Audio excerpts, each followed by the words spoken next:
नमस्कार, जी मध्य प्रदेश छत्तीसगढ़ देख रहे हैं आप। मैं हूं आपके साथ कोमल गंगवार। वक्त हो गया है मध्य प्रदेश और छत्तीसगढ़ के साथ साथ देश और दुनिया की उन तमाम खबरों का जो आज पूरे दिन भर सुर्खियों में रही। हम आपको दिखाएंगे वो स्पेशल रिपोर्ट जिसमें होंगी देश और दुनिया की तमाम बड़ी खबरें। तो चलिए शुरू करते हैं स्पेशल रिपोर्ट।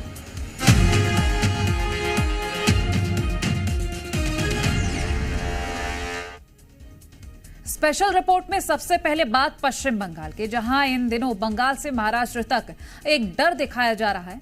ये किस बात का डर है? दंगे का डर। दंगा दंगा दंगा, हर बात में दंगा। ईडी ने छापा मारा तो दंगा, महिलाओं ने उत्पीड़न की शिकायत कराई तो दंगा, विरोधी पार्टी ने रैली के बाद की तो दंगा। हर बात में इन्हें सिर्फ दंगा दिखता है। दंगों से भरे 24 के चुनाव को लेकर हमारी एक खास रिपोर्ट देखिए।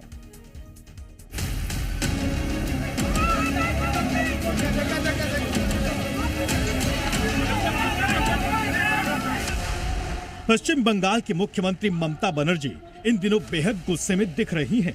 कभी वो मंच से खड़े होकर बीजेपी को दंगे के नाम पर चेतावनी देती दिख रही हैं, तो कभी मीडिया के साथ बुरा कह रही हैं। बांकुड़ा में उन्होंने केंद्र सरकार पर हमला बोलते हुए डराने की राजनीति का भी आरोप लगाया है।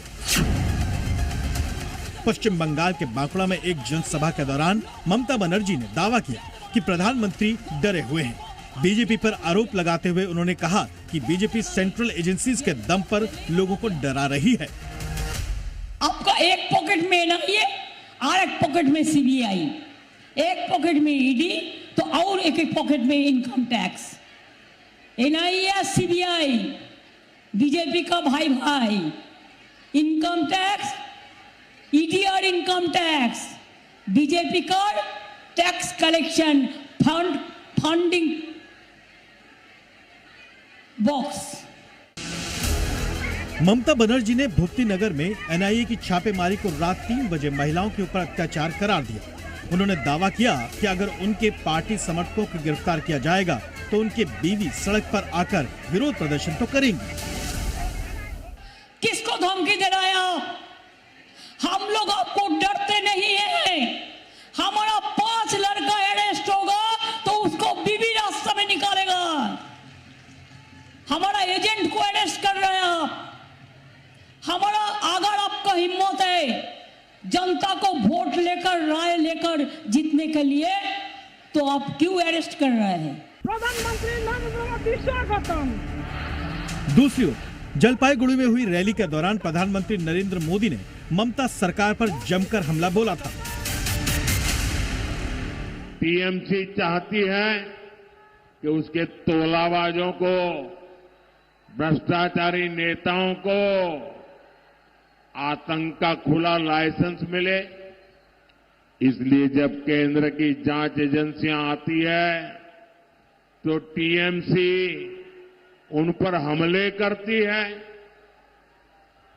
औरों से करवाती है। टीएमसी कानून और संविधान को कुचलने वाली पार्टी है।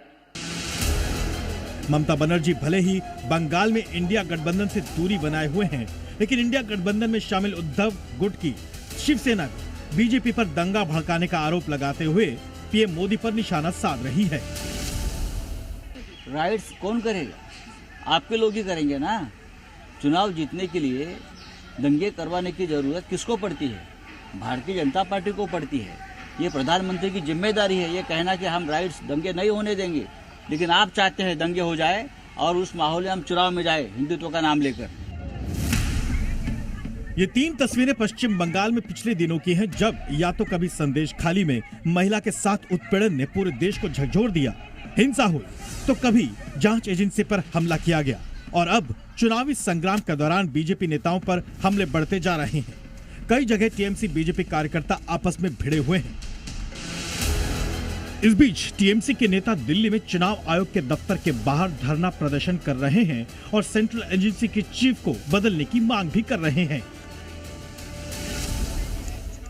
वो सोचते हैं कि NIA, CBI, ED, income tax सब उनकी खिलौना है, वो जो बोलेंगे वो ही होगा। ये हम नहीं मानते, इसीलिए हम इलेक्शन कमीशन के पास गुजारिश किए, अपील किए कि जैसे भी इलेक्शन कमीशन की तरफ से स्ट्रिक्टली ये 4 सेंट्रल एजेंसी के चीफ को चेंज किया जाए। दंगों के डर पर पश्चिम बंगाल की राजनीति आगे बढ़ती जा रही है। सवाल है कि क्या इसके पीछे मुस्लिम वोटों को अपने पाले में लाने की कोशिश ममता बनर्जी कर रही हैं, या फिर हारी बाजी को ममता बनर्जी पलटने की कोशिश कर रही हैं? बड़ा सवाल यह भी है कि प्रधानमंत्री नरेंद्र मोदी न तो ममता बनर्जी पर कोई निजी हमला कर रहे हैं, न ही सीधा हमला बोल रहे हैं। फिर भी ममता बनर्जी इतनी आक्रामक क्यों हैं? ब्यूरो रिपोर्ट, जी मीडिया। दंगों से भरे बंगाल महाराष्ट्र के बाद अब आपको लिए चलते हैं एक हॉट सीट पर, जिसका नाम है हैदराबाद। यहां ओवैसी को घेरने के लिए बीजेपी ने माधवी लता को उम्मीदवार बनाया है। ओवैसी का कोर वोट बैंक मुस्लिम है, तो माधवी हिंदू समर्थक मानी जाती हैं। खबर यह है कि माधवी लता को Y+ कैटेगरी की सुरक्षा दे दी गई है। ऐसा क्यों करना पड़ा? खुद को बेखौफ निडर कहने वाली माधवी को किसका डर है? इस रिपोर्ट में देखिए।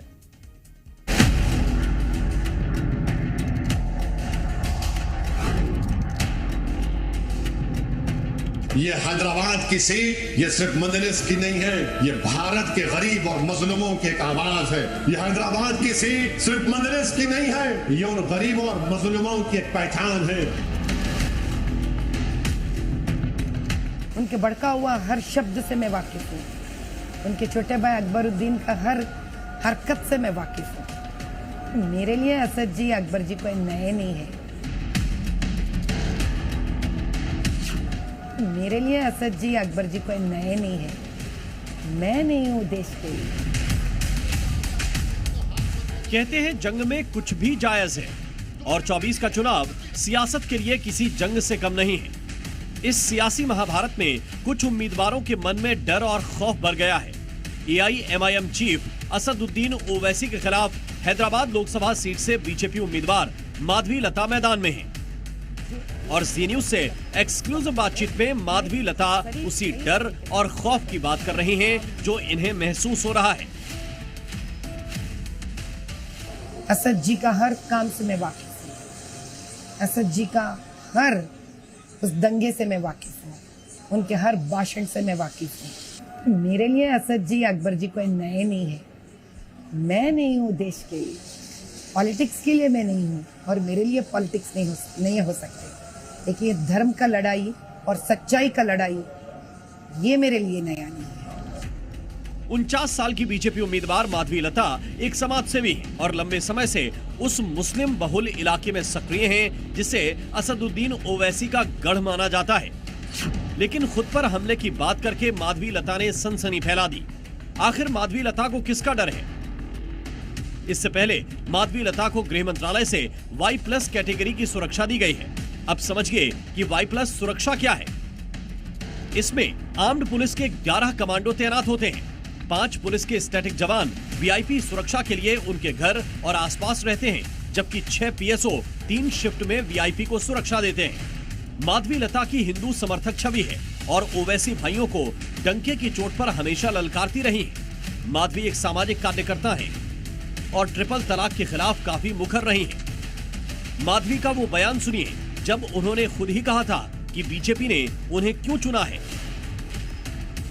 If they have deployed me, I'm a bloody bulldozer. They can't tell that Asad ji is any more the B team. फिर भी they want to clinch to that. My thoughts are so strong that I would not compromise. I'm definitely emotional because I'm more emotional like a mother. Because, you need to have that emotional, I feel we deserve to have that emotional tinge as a politician. Madhavi की इसी साफ गोई ने उन्हें high profile Hyderabad seat में BJP की पहली पसंद बनाया। प्रधानमंत्री मोदी ने भी माधवी की खूब तारीफ की है। पीएम ने सोशल मीडिया प्लेटफॉर्म X पर अपनी पोस्ट में उन्हें असाधारण बताते हुए लिखा कि माधवी लता जी, आप बहुत ठोस मुद्दे उठाती हैं और तर्क और जुनून के साथ ऐसा करती हैं। आपको मेरी शुभकामनाएं। ग्राउंड रिपोर्ट में दावा किया जा रहा है कि ओवैसी को माधवी से जोरदार चुनौती का सामना करना पड़ सकता है, जबकि 1984 से ही इस सीट पर AIMIM का कब्जा है। बीजेपी के लिए हैदराबाद फतेह करना टेढ़ी खीर साबित हुआ है। 2014 में असदुद्दीन ओवैसी की AIMIM ने 53% वोटों के साथ जीत हासिल की। जबकि 32% वोट शेयर के साथ बीजेपी दूसरे नंबर पर रही। फिर 2019 के चुनाव में ओवैसी का वोट शेयर बढ़कर 59% हो गया, मगर बीजेपी को 27% वोटों से ही संतुष्ट होना पड़ा। तो क्या इस बार हैदराबाद में सीन बदल सकता है? कहा जाता है कि माधवी लता अलग अलग मुस्लिम महिला समूहों के संपर्क में है, तो क्या मुस्लिम वोट बैंक इनके खाते में आ सकता है और असदुद्दीन ओवैसी का खेल बिगाड़ सकता है? ये तो नतीजे ही तय करेंगे। ब्यूरो रिपोर्ट, ज़ी मीडिया। छात्र राजनीति का एक बड़ा मशहूर नारा है कि जिस ओर जवानी चलती है उस ओर जमाना चलता है। जमाने की बात फिर कभी करेंगे, लेकिन फिलहाल आपको बाड़मेर की बात बताते हैं। बाड़मेर जैसलमेर सीट पर एक 25 साल के नौजवान ने बीजेपी और कांग्रेस जैसे बड़े दलों के पसीने छुड़ा दिए हैं। हाल ही में शिव सीट से निर्दलीय विधायक चुने गए और लोकसभा के निर्दलीय उम्मीदवार रविंद्र सिंह भाटी की शिकस्त देने के लिए क्या खुद को मोदी को मैदान में उतरना पड़ेगा? ऐसे में ये खास रिपोर्ट देखिए और समझिए।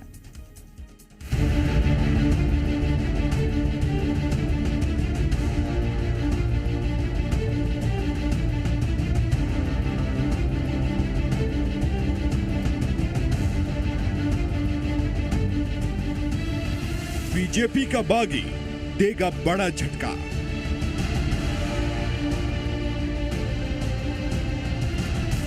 कहने को ये प्रत्याशी निर्दलीय है, लेकिन रैलियों में भीड़ इतनी कि तस्वीरें देख बड़े बड़े राजनेताओं के सिर में दर्द हो जाए।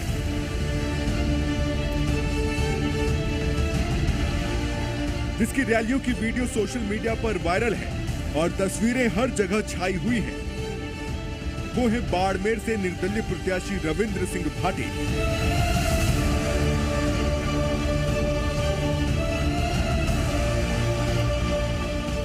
रविंद्र सिंह भाटी बीजेपी के ऐसे बागी हैं जो आज उसी को बड़ी चुनौती दे रहे हैं। उनके नामांकन के दौरान उमड़े जन सैलाब ने सियासत में मानो भूचाल सा दिया। तस्वीरें देख कांग्रेस और बीजेपी परेशान है। माना जा रहा है कि रविंद्र सिंह भाटी कांग्रेस और बीजेपी दोनों की जीत में सबसे बड़ा रोड़ा बनकर खड़े हो गए। बाड़मेर जैसलमेर लोकसभा सीट पर त्रिकोणीय मुकाबले के हालात बन गए हैं, जहां बीजेपी ने कैलाश चौधरी जबकि कांग्रेस ने उमेदाराम बेनीवाल को अपना उम्मीदवार बनाया है। वहीं बीजेपी के बागी रविंद्र सिंह भाटी भी चुनावी मैदान में हैं, जो कि जीत का दावा कर रहे हैं। कई सारे राजनीतिक जीवन में मीना उठापटक होया करे, पर नए से मीना जल्दी आप समस्या तो समस्या भी तो कोई कमी को नहीं है, पर ये तरह लोगों ना भरोसा है कि मोटियार आ गया है, युवा आ गया है और हमारे समस्या वास्ते काम करे, हमारे निवारण करे। रविंद्र भाटी की वायरल तस्वीरों के बीच अब उनके लिए एक बड़ी मुसीबत भी खड़ी हो गई है। रविंद्र सिंह भाटी की बीजेपी ने चुनाव आयोग से शिकायत की है। बीजेपी का आरोप है कि निर्दलीय उम्मीदवार रविंद्र सिंह भाटी प्रधानमंत्री नरेंद्र मोदी का नाम, फोटो और बीजेपी का चुनाव चिन्ह इस्तेमाल कर रहे हैं। दरअसल सोशल मीडिया पर एक पोस्टर वायरल हो रहा है जिसमें लिखा है मोदी का परिवार, साथ ही रविंद्र सिंह भाटी का नाम है और फोटो भी है। नीचे बीजेपी का चुनाव चिन्ह कमल भी दिया हुआ है। रविंद्र सिंह भाटी के सियासी सफर की अगर बात की जाए तो 26 साल की उम्र के रविंद्र सिंह भाटी राजस्थान के शिव विधानसभा सीट से विधायक हैं। 2023 के विधानसभा चुनाव से ठीक पहले वो बीजेपी में शामिल हुए थे, लेकिन पार्टी ने टिकट नहीं दिया तो निर्दलीय चुनाव लड़ा। उन्होंने शिव विधानसभा सीट से जीत दर्ज की और सिर्फ 25 साल की उम्र में विधायक बन गए। बीजेपी ने उस वक्त रविंद्र भाटी को समझाने की कोशिश की और नहीं मानने पर पार्टी से निष्कासित कर दिया। भाटी की लोकप्रियता के बाद Barmer Jaisalmer seat hot seat बन चुकी है। इस सीट से तीनों उम्मीदवार दिग्गज हैं। यही वजह है कि बीजेपी कांग्रेस भी यहां पूरा जोर लगाने में जुटी है। पीएम मोदी भी यहां प्रचार के लिए आ सकते हैं, तो वहीं कांग्रेस भी स्टार प्रचारक यहां उतारने की तैयारी में है। अगर बाड़मेर सीट के सियासी समीकरण की बात की जाए तो इस सीट पर पिछले 2 लोकसभा चुनावों में बीजेपी का कब्जा रहा है। 2019 में बीजेपी नेता कैलाश चौधरी ने 8,86,526 यानी 59.5% वोट पाए थे। उन्होंने 22.7% वोट मार्जिन से जीत दर्ज की थी। इससे पहले ये सीट कांग्रेस का गढ़ मानी जाती थी। इस लोकसभा सीट पर यदि 1977 और 1989 के चुनावों को छोड़ दिया जाए तो यहाँ 1967 से 99 तक लगातार कांग्रेस को जीत मिलती रही है। वहीं बीजेपी पहली बार यहाँ साल 2004 में जीती और धीरे धीरे कांग्रेस को पीछे धकेलती चली गई। लेकिन इस बार ना ही कांग्रेस और ना ही बीजेपी के लिए इस सीट से जीत आसान रहने वाली है। ब्यूरो रिपोर्ट, जी मीडिया। और अब बात करते हैं हमारे पड़ोसी मुल्क पाकिस्तान की, क्योंकि अब पाकिस्तान में चीनी चुन चुन कर मारे जाएंगे और शी जिनपिंग बीजिंग में देखते रह जाएंगे। भारत ये सब देख रहा है और चीन भुगत रहा है।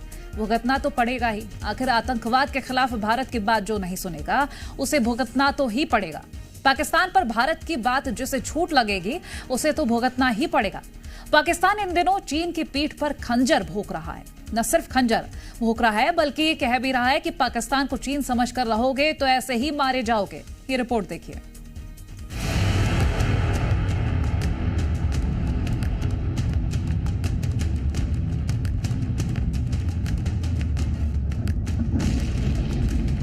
चाइनीज पर तो धमाके होना, उन पर अटैक होना, उनको टारगेट किया जाना, ये कोई नई बात तो है नहीं। सोफिस्टिकेटेड वेपन्स को भी पूरी एक्सेस है उनको, अफगानिस्तान से लेके आते हैं, specially after the United states of America exerted from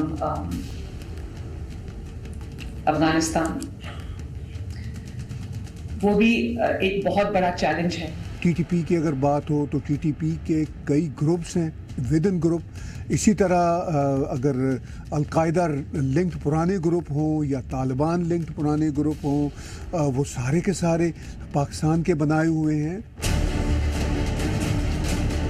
जो पाकिस्तान चीन का पिछलग्गू है, जो पाकिस्तान चीन का मोहरा है, जिस मुल्क की इकोनॉमी चीन के दम पर खड़ी है, जिस मुल्क की सेना चीन के हथियारों से चलती है, वही देश अब अपने सबसे करीब देश की पीठ में खंजर घोंपने की बात कह रहा है।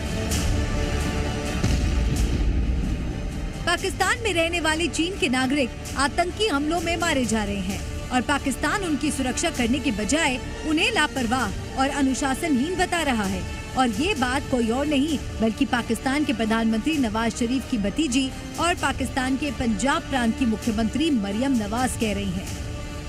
सीपेक पे चाइनीज काम कर रहे हैं, नॉन सीपेक प्रोजेक्ट्स पे चाइनीज काम कर रहे हैं, उसके अलावा प्राइवेट प्रोजेक्ट्स पे जो बिजनेस प्रोजेक्ट्स हैं उन पे चाइनीज काम कर रहे हैं। लूज चाइनीज हैं, जिनको हम लूज चाइनीज कहते हैं। वो किसी डिसिप्लिन में नहीं आते, वो किसी आपके एम्बिट में नहीं आते और वो रिजेंटफुल हैं कि आप उनके ऊपर जब सिक्योरिटी अपने मेजर्स इम्प्लीमेंट करते हैं। अपने मुल्क में चीन के नागरिकों को आतंकी हमलों से बचाने में नाकाम मरियम नवाज उल्टा चीन के नागरिकों पर ही ठीकरा फोड़ रही हैं। वो भी उस मीटिंग में जिसे उन्होंने चीनी नागरिकों की सुरक्षा के लिए बुलाया था। आतंकिस्तान अब तक भारत के साथ धोखा करता था, अब अपने कथित जिगरी दोस्त के साथ ही धोखा करने पर उतारू है। लूज चाइनीज का एज वी ऑल अंडरस्टैंड कि उनको थ्रेट है, लेकिन ये सारी कैटेगरीज में से वो सबसे लीस्ट थ्रेट उनको है।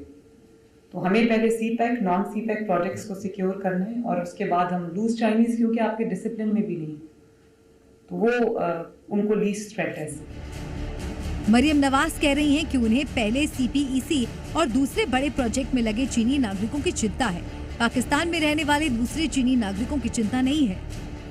दरअसल 26 मार्च को उत्तर पश्चिमी पाकिस्तान के खैबर पख्तूनख्वा में आतंकियों ने विस्फोटक से भरी गाड़ी को चीनी नागरिकों के काफिले के करीब उड़ा दिया।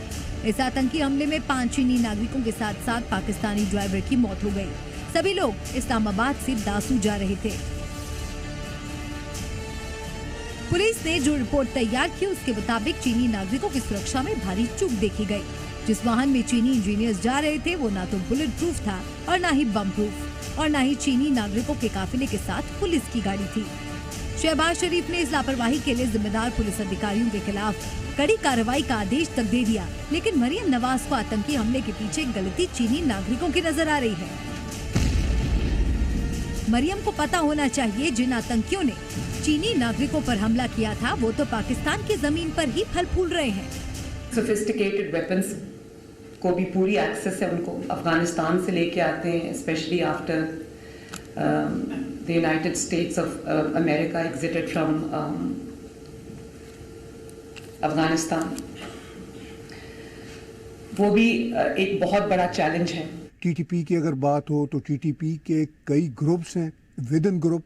इसी तरह अगर अलकायदा लिंक्ड पुराने ग्रुप हों या तालिबान लिंक्ड पुराने ग्रुप हों, वो सारे के सारे पाकिस्तान के बनाए हुए हैं। 26 मार्च को आतंकी हमले के घंटे भर बाद ही पाकिस्तान के प्रधानमंत्री शहबाज शरीफ सारे प्रोटोकॉल तोड़कर चीन के राजदूत से मिलने पहुंच गए थे। ये मुलाकात चीन के आगे पाकिस्तान की औकात बताने के लिए काफी है। एक देश का प्रधानमंत्री मिलने के लिए एक राजदूत के पास पहुंच गया। तब शरीफ ने चीन को आश्वासन दिलाया था कि पाकिस्तान आतंकवाद के अंत तक इसके खिलाफ लड़ाई जारी रखेगा। लेकिन पाकिस्तान की कथनी और करनी में जमीन आसमान का अंतर है। हम बहुत ये बात करते हैं कि इकोनॉमी डिजिटाइज हो गई है, हर चीज डिजिटाइज हो गई है, तो हमें ये पता होना चाहिए कि टेररिज्म भी डिजिटाइज हो गया है। Terrorists have gone digital, they have gone cellular. इसलिए बहुत जरूरत इस बात की है कि we are ahead of them. Chinese पर तो धमाके होना, उन पर अटैक होना, उनको टारगेट किया जाना, ये कोई नई बात तो है नहीं। अब देखना होगा कि चीन जिसके रहमो करम पर पाकिस्तान पल रहा है, मरियम नवाज के बयान पर उसकी क्या प्रतिक्रिया आती है, क्योंकि चीन के लिए तो ये वही बात हो गई कि उल्टा चोर कोतवाल को डांटे। ब्यूरो रिपोर्ट, जी मीडिया।